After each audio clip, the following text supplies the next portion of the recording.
Le concerto de l'asile origine d'une petite pièce, petite valse que j'avais composée pour la musique de scène de l'asile de la Pureté en 2004 pour le Théâtre du Nouveau Monde.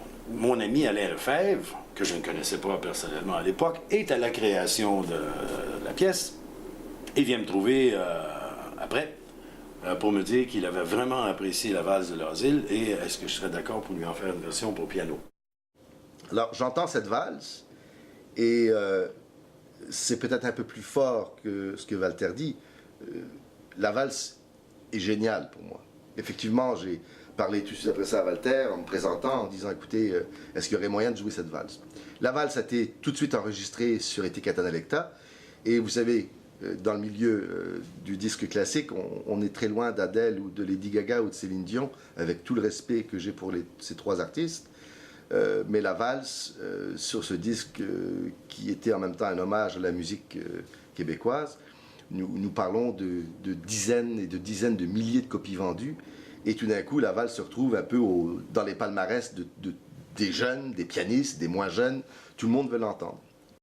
De cette rencontre est née une amitié musicale, une amitié respectueuse. Et dans mon cas, une amitié admirative. Et j'ai eu l'envie d'avoir quelque chose de plus vaste, de plus grand. Je ne savais pas exactement si ça allait être sur la forme d'une sonate, d'un concerto, etc. Quand l'idée du concerto, ayant germé, est devenue une réalité, à partir du moment où Alain et moi on s'est entendus, qu'il était pour créer le concerto que j'écrirais particulièrement pour lui, c'était pour moi une expérience, et ça le demeure, parce que l'expérience est loin d'être terminée, une expérience initiatique. Mais là, c'est la première fois que j'écrivais vraiment pour une personne que je commençais à bien connaître, pour qui j'ai non seulement une estime, mais pour quelqu'un que je connaissais de plus en plus. Parce que j'ai déjà écrit pour des solistes, mais que je ne fréquentais pas à un niveau personnel, ce qui n'est pas le cas du tout avec Alain.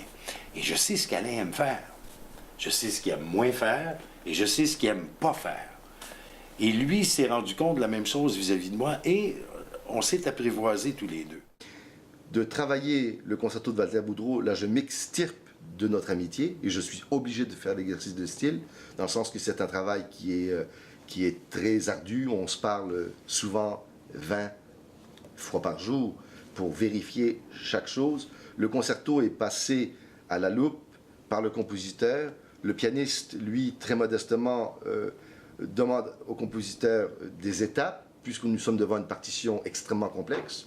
Et je dois faire l'aveu que ce n'est pas une écriture qui est, dont j'ai les codes, je ne les ai pas tous, au même titre que je ne les avais pas pour Coriano.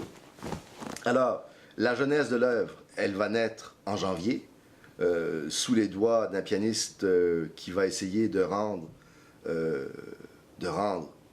cette musique le mieux possible. Mais là où je n'ai pas de doute, c'est qu'autant j'étais sûr avec Mathieu, autant je suis certain que le concerto aura une vie extrêmement longue et qu'il sera un grand succès comme nous en avons besoin. On ne peut pas éternellement jouer les mêmes concertos. Il n'y a personne, que la personne ait 5 ans, 7 ans, 10 ans, 30 ans, 40 ans, 60 ans, 80, il n'y a personne sur Terre qui ne sera pas complètement bouleversé parce que cette valse, elle est biologique, ce sont des cellules humaines. Le processus de la valse vient chercher dans le corps humain des choses qui nous rappellent un souvenir dans le code génétique. Les gens seront bouleversés à l'exécution de cette œuvre-là, parce que cette œuvre-là dépasse et déborde des cadres de ses prémices. Il y a plus maintenant que les notes, il y a plus que les rythmes là-dedans. Il y a une magie qui s'est développée. Et je me sens un peu comme l'apprenti sorcier. Tu sais, je suis allé dans mon laboratoire avec mon ami Alain Lefebvre et j'ai mélangé des ingrédients que je connaissais très bien dans une éprouvette. Et puis le résultat va bien au-delà de mes plus grandes espérances, et ça me réconforte dans le fait que plus j'avance dans la vie, plus je maîtrise mon métier de compositeur au niveau de l'orchestration, de la manipulation des structures et de tout ce qu'on voudra qui est purement technique, comme Alain aussi. Et arrive un moment où, entre guillemets, la magie s'installe. Et elle vient d'où, cette magie-là? Je ne saurais le dire, mais je peux, en tant que détective, avoir des